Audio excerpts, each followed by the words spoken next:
Welcome to this episode of the Psychedelic Mom podcast. I'm your host, Michaela Carlin.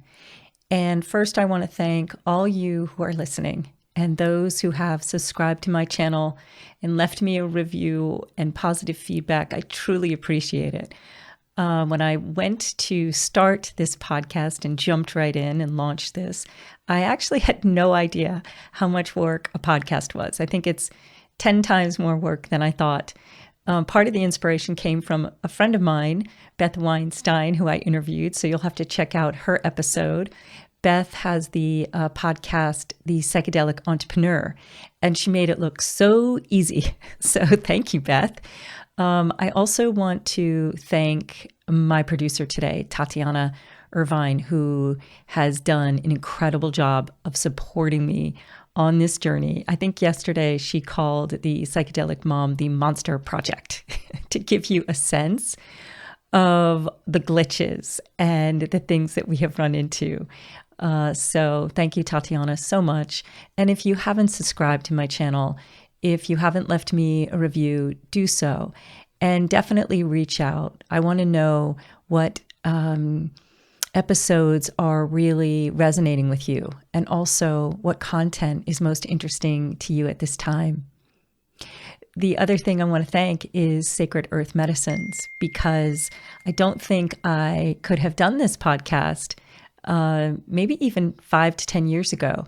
I think the inner critic would have been so loud that I've never really jumped into a project without knowing exactly what to do and having it be exactly how I might want, whether that's my space or the way I sound or the way I look or all of those conditionings. So thank you to Earth Medicines for quieting the self-critic and allowing me for the first time to really jump into a project and be in process with it. So again, thank you all of you who are listening or following me on my Instagram. I'm just thinking right now as I'm saying this about one of my favorite poems by a poet named Teddy Macker. And the poem is a poem to my daughter, Ellie. And in the poem, Teddy highlights the fact that Native Americans would intentionally weave mistakes and flaws into their tapestry because they believed that it was in the mistake that the spirit moved. So, and it was in the imperfection. So for those of you who have seen a typo here and there on my Instagram, I'm looking at, these little mistakes, my own neurodivergence as where the spirit might move. So today's episode is a solo episode, and I've only done one other solo, which was the introduction to the Psychedelic Mom podcast. And it's going to be a shorter episode because, as you've noticed, and my producer Tatiana has pointed out, that my podcasts tend to be longer form. And I wanted to get your feedback on that. Are you liking the longer form? Would you prefer them to be shorter?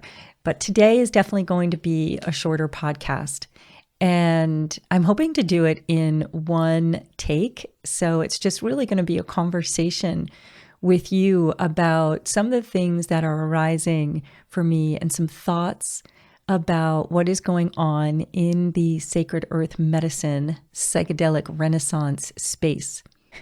I've been thinking about this for a while. And I'm going to start with this question that has really been percolating for me. And that is, I also want to say before I even pose the question, that I'm not here with answers, that this is really an exploration together of the nuances in the psychedelic and earth medicine space that I'm feeling into, and possibly opening up dialogue with you or anybody out there who actually feels that this is an important conversation, who might want to come on and even explore it more. So my question is, are we psychologicalizing, pharmacologizing, colonizing, patriarchalizing, individualizing the earth medicine space? And in doing so, are we once again suppressing feminine voices and indigenous elders' voices and ways? And so it's so nuanced. And I think one of the reasons the question is arising for me is my true desire to be in right relationship in this space. So I came across a podcast a couple weeks ago, and I'm going to point you to that podcast because possibly you might want to listen to this episode first and then come back here. But the podcast that I listened to that also inspired a deeper inquiry into this for me was the podcast is called The Emerald. And the episode in particular is called The Revolution Will Not Be Psychologized. And this episode speaks about how psychological jargon and speak is making it into all of the language in our Western culture, and that we have really individualized healing and this idea of endless processing for the individual to heal and become better. And that in many ways we are losing some of our way in this, the spirit, the drums, community. And I've also been thinking about, and I'll point to this later, but this individual way of healing. I had a daughter who, if you've been following me, who was somewhat of my inspiration to come into this space. She was depressed in high school, and I didn't really know what to do. And there was a part of me that was already feeling like the big pharma model and the psychology model like worked to a degree. And I can now look back and reflect on when she was struggling, how kind of she was treated, she went to therapy, and yet in reality, the system is broken. And this podcast is also pointing to that the systems are broken, and yet we're in this endless loop of healing ourselves. And yet the nuance to that is also that much of our healing process, I know my own personal healing journey that continues, an awakening process that I believe is possibly never ending, is a personal journey, is a hero or heroine's journey that we kind of embark on our own. But the podcast also points to the need for all sorts of deep modalities that we're missing: the music, the dance, the trance, the tribal connections, and the loss of the feminine. And so I want to point to a couple of things that I've noticed from the Western model that I feel like have been really positive, and some of the things that I'm really questioning, and also my own black and white thinking at times that has started to shift as well.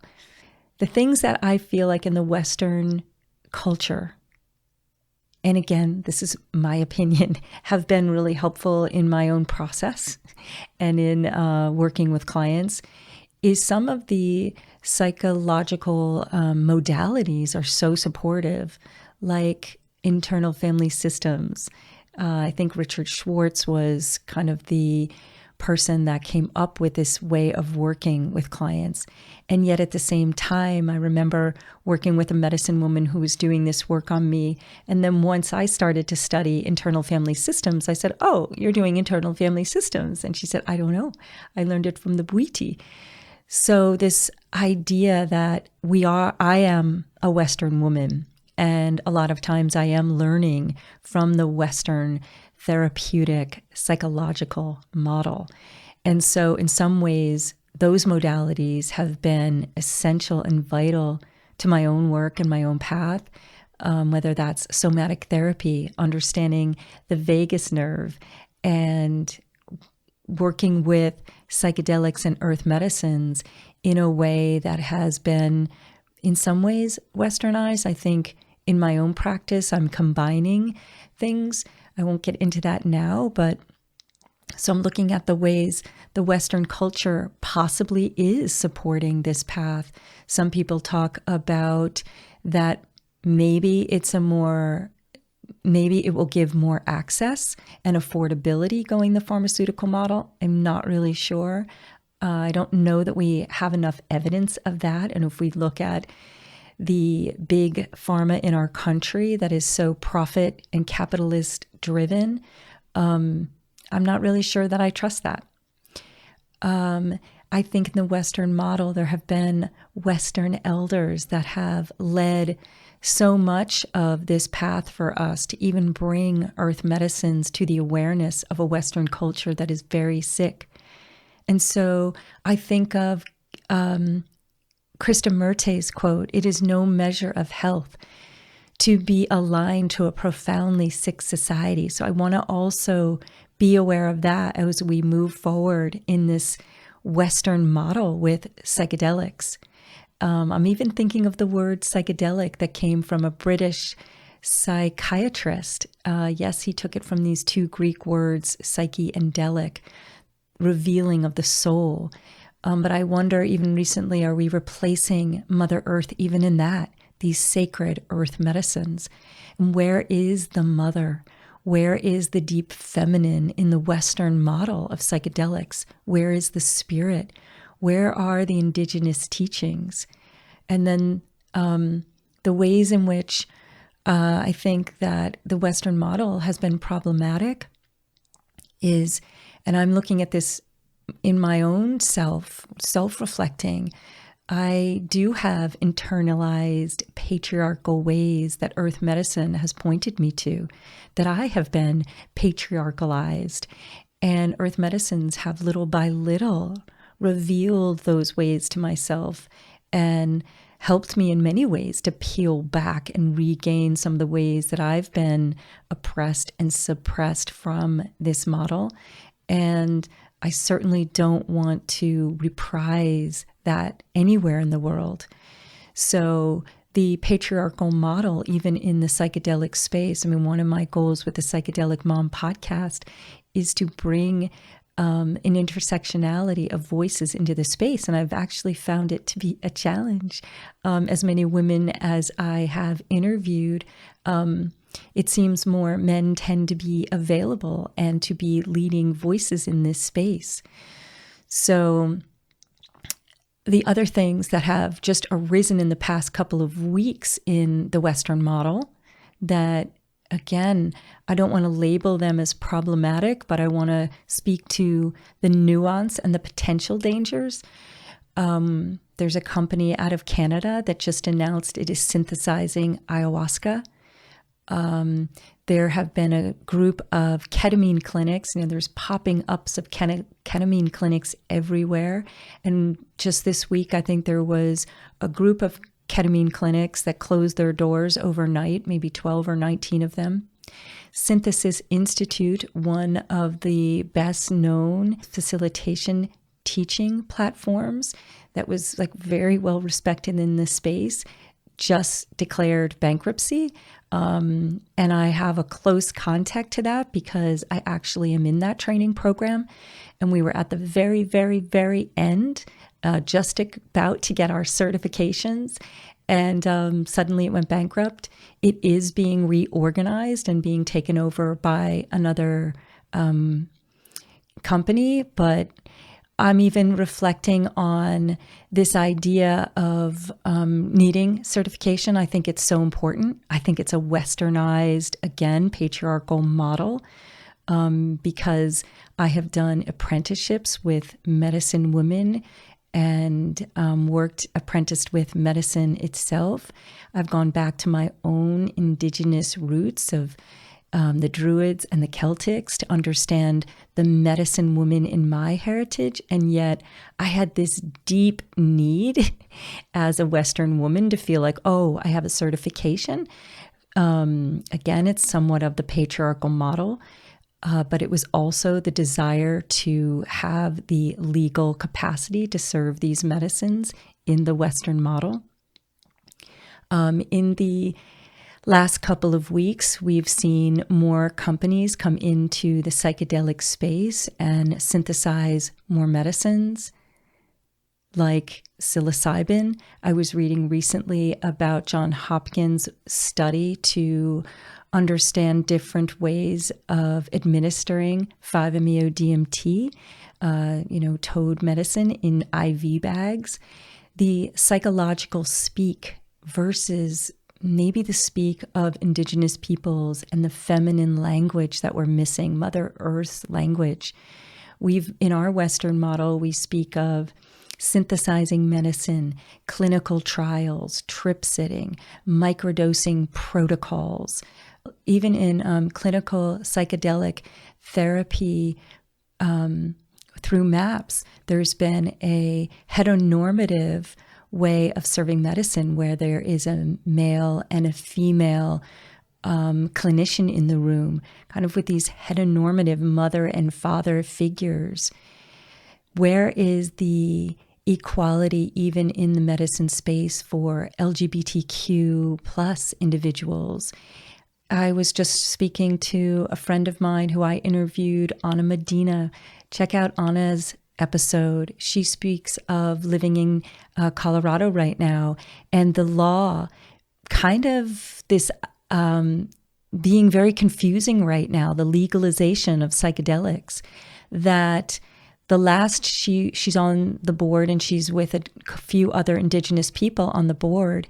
But the last time we spoke, she said it's been very confusing and that it may be going a total pharma model, that the personal use and the personal grow initiatives may have been taken out. So we're following this.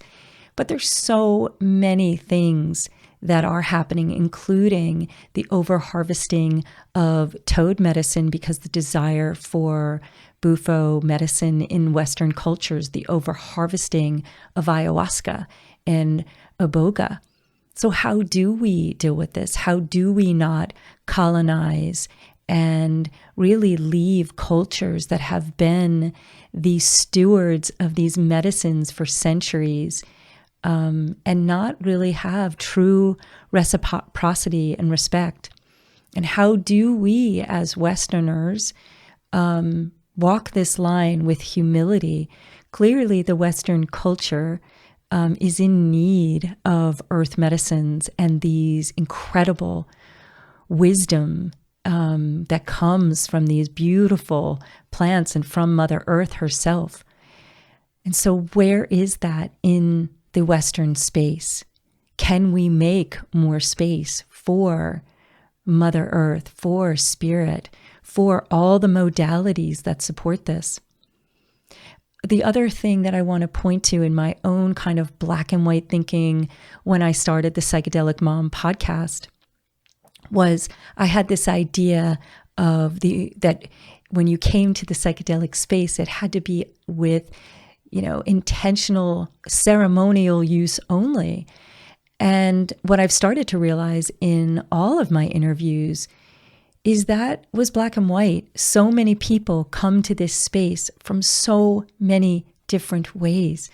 Maybe it's that earth medicines will find you right where you are.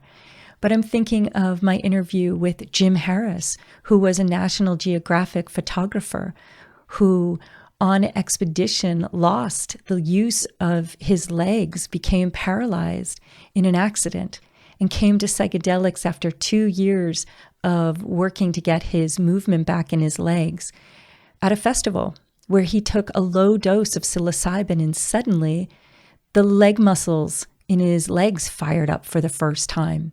And now this is now a path that he's really discovering. I'm thinking of Cherie Goddessay, who spoke of her first use of a psychedelic at a Lana Del Rey concert of all places, and how that truly changed her life. Or Paige West, who I interviewed. Check out all these interviews, who came to the medicine space because of her husband's opiate addiction. And now she is a Western woman who has been initiated into the Bwiti tribe. I'm thinking of Ana Medina, who was a Mexican woman who came to the United States in her teens, who is now serving bufo, and was called deeply back one day when she was on the Yucatan Peninsula to go back to her roots, the Seri tribe, and understand her roots, and now she serves medicine. I'm thinking of Dr. Dan Engel, who is a psychiatrist, who ended up closing up his psychiatry practice and headed to the jungle to work with ayahuasca for a year in the jungle. Or Rebecca Crone, who spoke of in her interview coming to psychedelics. She works at a ketamine clinic, and she's a psychologist working with clients. And she said, and I'll never forget it, because it's like, when did we also not realize that we can also have fun? Can these earth medicines also be a sense of joy and fun? Can they be used experimentally? So in all these interviews, I changed my own perspective of people come to the medicine in their own time, in their own way. I'm thinking of Krista Luminere, check that podcast out, who was at Harvard University in her 20s and had a Kundalini awakening, and really was at a time when MDMA was legal and was working with MDMA when it was legal, but also at that time in the Kundalini awakening, decided to not necessarily leave Harvard, but create her own path at Harvard. I'm also reflecting on Ben Moore, who I just interviewed, who came to Earth Medicines as a U.S. veteran who was having suicidal ideation, and speaks of a time when he's staring out the window and had no desire to go out and participate as a father with his children. And now how he started the Scylla Methoxin Church. And he really came to the medicines to heal the systems that he was indoctrinated in within the military.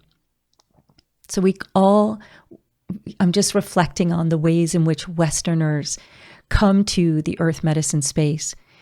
And in each of these examples, the ones that I have given, each one is now in service in some way, and in service in a way that they feel is aligned to helping others. So it's, how do we do this as Westerners in right relationship to the medicines, to Mother Earth, to each other, to maybe the science and what we know in our Western culture, as well as ancient wisdom and the wisdom of the elders. And speaking of the wisdom of the elders, I was talking to my mother yesterday, who's an 80-year-old woman. We have incredible wisdom in the West of our elders that we forget to even tap into. My mother and I were talking about some of the patriarchal, religious, familial, economic, political conditioning that we've both grown up with. And she was speaking to the fact that as an elder in the Western culture, you become completely invisible. How do we invite all voices to the table and give the voices that have the most wisdom, the most experience, maybe a larger voice in the space? I'm also reflecting on a podcast that I heard on Rebel Wisdom, a conversation with Jamie Wheel. And Jamie was really critical of what he called the newbies in the space. And he was also critical of some of the psychedelic elders in the space. And, you know, as I was listening, I thought at some point we're all newbies. At some point we're going to all be elders. And I think to a large degree, yes, we can point to some of the things that are problems in the psychedelic renaissance, and at the same time have deep compassion that we're all coming to this space, or hopefully we're all coming to this space to try to do good. I do want to reflect on the familial, cultural, social, political, economic, capitalist ways that if we impose those onto the earth medicine space, onto Mother Earth once again, to extract, to capitalize, that worries me. It definitely worries me. I'm imagining calling up my primary care doctor and asking for a prescription for ayahuasca or psilocybin, in particular psilocybin that grows in my backyard? How is it not my sovereign right to explore my consciousness and participate and partner with Mother Earth? How is that not already my sovereign right to do so? And how do we, as American, United States citizens, assert those rights? At times I see, our celebration of legalization or decriminalization, because we haven't gotten to legalization quite yet. And we celebrate this. And I wonder, have we lost our way when we celebrate a system that has taken our sovereign rights and we celebrate the crumbs that they want to give us back? These are some of the things that I'm thinking about.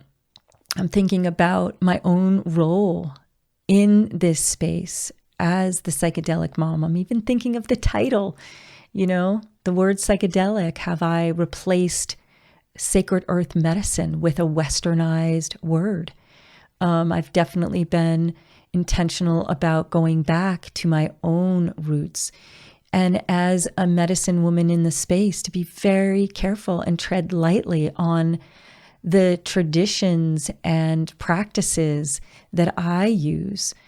I'm thinking now of some nonprofits that are efforts to do this.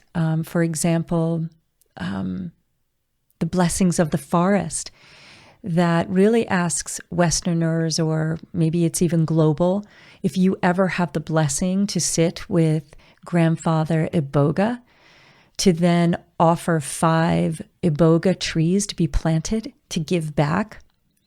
The Wisdom Keepers is another organization that is trying to keep the wisdom of indigenous people alive. Can we support those voices? In the episode, The Revolution Will Not Be Psychologized, it's a call also to each of us to back to our soul, back to a way of being beyond this reductionist, never-ending process of healing ourselves, and really speaks to the need to heal within community, to grow and to embark on higher consciousness together. In this moment, I'm also thinking of Daniel Schmattenberger. Sorry if I said your name wrong. And a podcast conversation that he had on Rebel Wisdom, where he spoke of these times, that we are entering a time of greater and greater complexity. And whether we as human beings even have the level of consciousness and systems thinking to solve the great problems of our time. And I'm thinking of even AI and transhumanism and all the things that are before us that we are going to have a greater level of consciousness to solve. I hate to be redundant about Einstein's quote that you can't fix a problem with the same level of consciousness that created the problem. Clearly, earth medicines have wisdom for us. And a higher level of consciousness is known when I think of spiral dynamics. It's been so helpful to understand spiral dynamics and the dynamics out in the world, even in our own United States, around politics, the tribalism, the ways in which we are so divided, and where was our freedom of speech during COVID? What was this about, the silencing of certain voices? And how do we heal from that? And how do we not impose those kinds of conditions into this beautiful earth medicine space? I can say the most beautiful thing about this podcast is my love for conversation, for sitting with somebody and having deep, authentic, soul-revealing conversations. And if I can reflect on some of the things that I hear again and again, when we take an earth medicine, when we sit with an earth medicine, some of the things that have been reflected upon is a coming home, a home almost never felt before, a return to some deep, essential, primordial self that we experience on a psychedelic and an earth medicine, a deep knowing, a gnosis that is beyond our mind's knowing. Another theme that runs through is that I went to humans for deep understanding, but the plants always knew more. To sit with these intelligences is such a gift, and the wisdom that they carry. I think some other themes have been around the systems, the need for change in the systems, and the deep healing of the wounded child within all of us, the deep traumas that we hold, all of us. I don't think that anybody on this planet leaves this planet without experiencing multiple small t traumas, possibly multiple big T traumas. And the compassion that maybe we could meet in this space of knowing that enlightenment sometimes is through endarkment. And I'm also reflecting on a quote that is from Lila Watson, and it is, "If you have come to save me, don't bother. But if you have come because your freedom is bound in mine, then let's work together."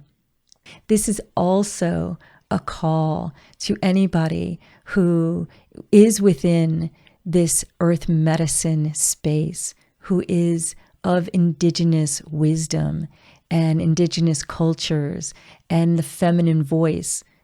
Reach out, and I would love to add your voice to this space and to your story. So again, I'm reflecting on the fact that I have no answers, and I am on a path myself of deeply unbecoming, as Monica Rogers spoke of in my episode with her, this process of unbecoming all the enculturation of being a woman that we were taught what was becoming in this patriarchalized sense of self.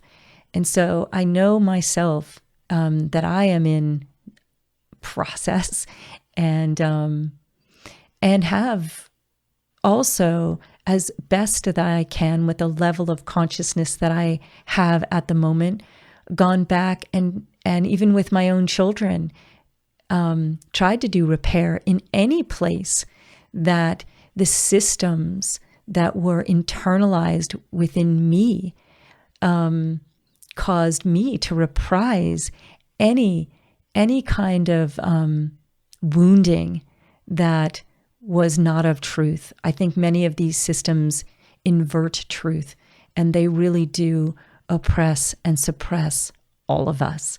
I don't know if anybody really gains from these systems.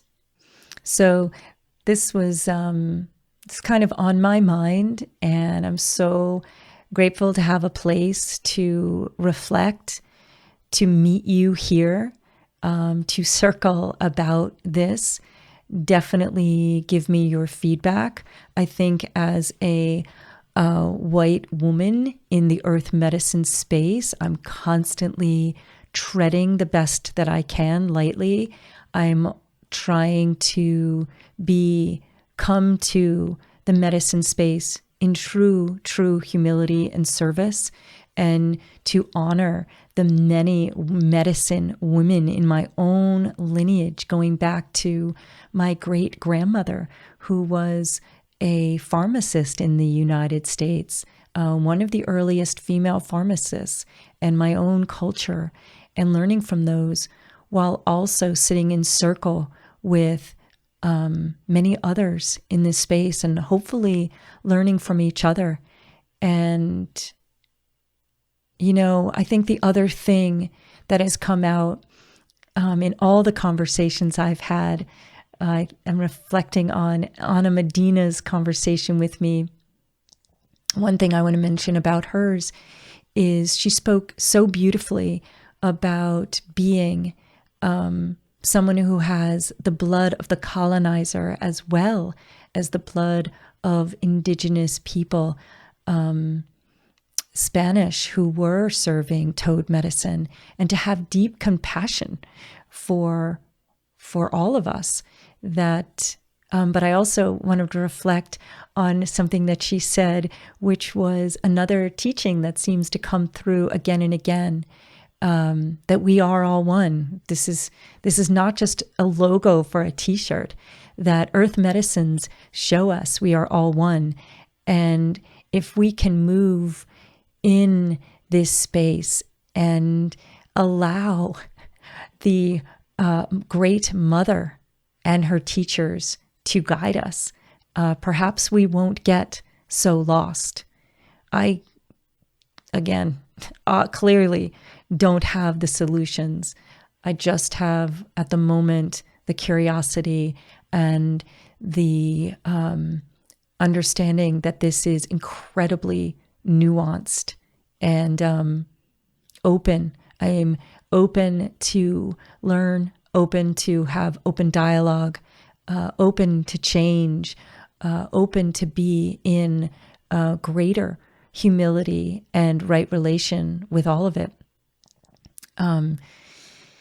So let me know your thoughts, and I'm sure this conversation will continue, because it seems like the forces to westernize, pseudocalize, psychologicalize, capitalize, patriarchalize, individualize earth medicines seems to be moving quite rapidly. So this is also a call for anybody out in the space who feels like they have some solutions, some greater wisdom to add to this conversation. I welcome you. I welcome you on the show, or I welcome you to reach out to me personally and give me your thoughts. And also going back to the Emerald podcast, thank you so much, Josh. I also thought your episode on death and embodiment is so incredible. One of the other things that I might want to do is have another episode on some of the books that are speaking of what I'm talking about today. Maybe a book club on deepening our wisdom about how to move forward in this space in right relationship, in great reciprocity and respect and humility with each other. So thank you so much for listening. I'll leave any of the things that I referenced in my show notes, and many, many blessings on this path. May our lives be truly authentic and soul revealing. One of the things I want to leave you with is some music, something to bring you back, possibly, to the sounds of Mother Earth, her wisdom, and her voice. So enjoy the song that follows.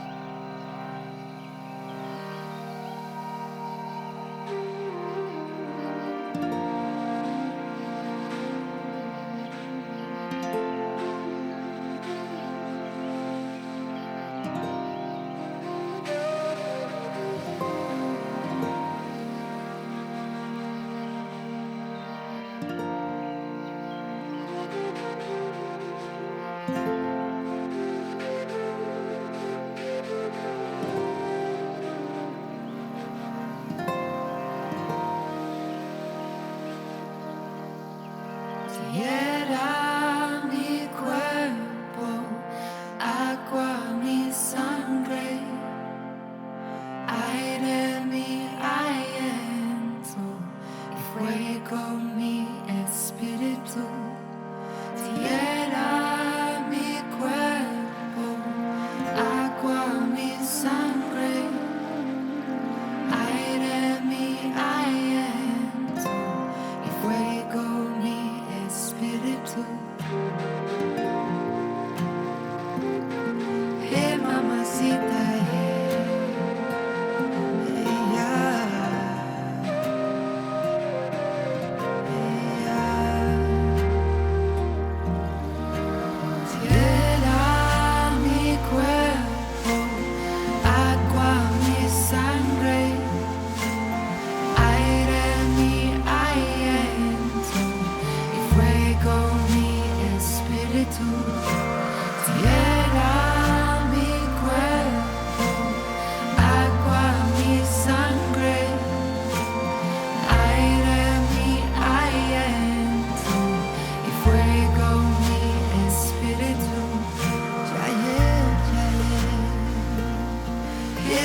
Hey mama,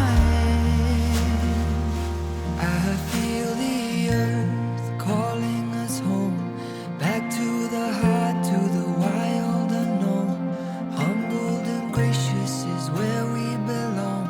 One family, one tribe, can we all get along? We call on the stars, the rivers and trees. We learn from the mountains, the birds and the bees. We gather this anger, our roots grow down deep, beneath the surface, beyond our beliefs. We can come home, children, don't be afraid. Life is your teacher, so don't run away.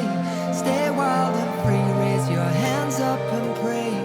This is our moment, there's only today. Hey mamacita, show us the way. We'll no longer hide from the shadows and pain. We are alive, we are awake, we are the open, and this is our fate. Tierra mi cuerpo, agua mi sangre, aire mi aliento, y fuego mi espíritu. Tierra mi cuerpo, agua mi sangre, aire mi aliento, y fuego mi espíritu. Yeah, yeah. You bring us medication, you bring us meditation. Jedma, Jedma.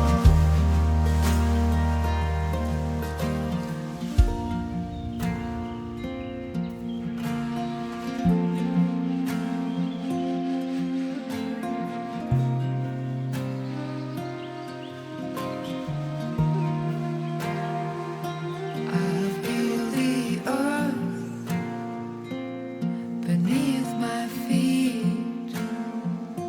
I feel the life within her leaves.